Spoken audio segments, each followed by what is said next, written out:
Thank you sayang. Belanja air kasut. Tengok brand Tengok brand SM. Tu dia kasut raya mak. Mak punya mahal lah. Mahal ke mak? Cantik. Mahal ke? Mahal lah. Berapa? 105. 600. 600. Cantik. Amboi muka mak berseri-seri. Dapat kasut. Dapat kasut. Dapat spek. Bukan main. Tak aci tau. Kau nak apa lepas ni kau nak beli apa beli? Sebab mak yang melahirkan. Oh, habis aku yang sebelah jiranmu ni semua kau pening kepala pun aku dicek. Buat mengungkit lah dia ni mak. Noni. Kau kaki mengungkit lah kau dia. Habis dia ulang-ulang. Kau kaki mengungkit.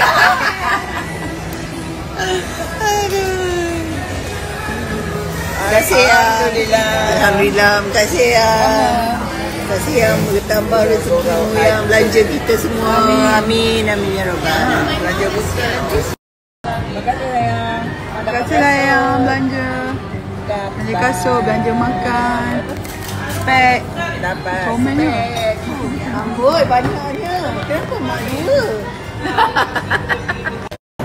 Ye, dapat kuih raya. Kasih ya kak. Buat sendiri ni. Thank you kak. Cakap apa mak? Faham lah faham. Cakap apa? Kasih Kak Noni. Terima kasih.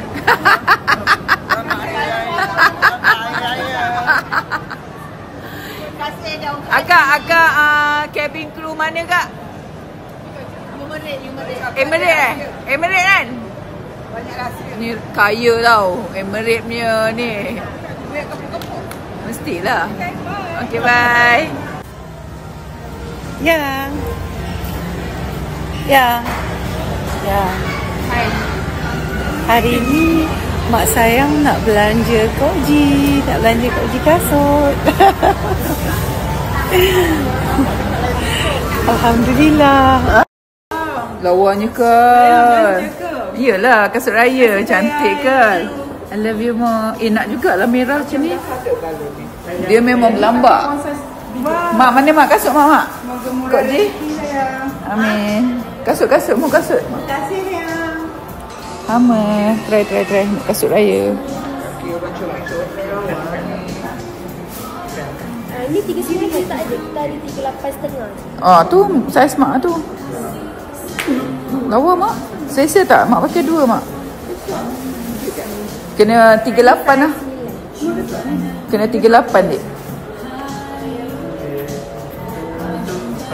Yang ni so 39 kita tak ada. Warna hitam. Kalau nak warna gold hitam pun ada. Tak nampak yang mak tak pakai spek. Yang kena ambil Ambilkan gambar. Tak apa. Untuk tengok sayang. Sayang punya tengok ni. Mak nak cari spek raya. Mak tukar yang ni. Cuba. Nanti pilih tau.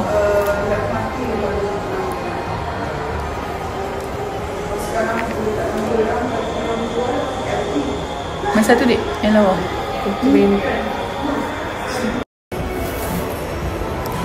Susah ya mak nak buat keputusan. Lambat. Kita dah ready nak bayar. Kita memang tukang bayar.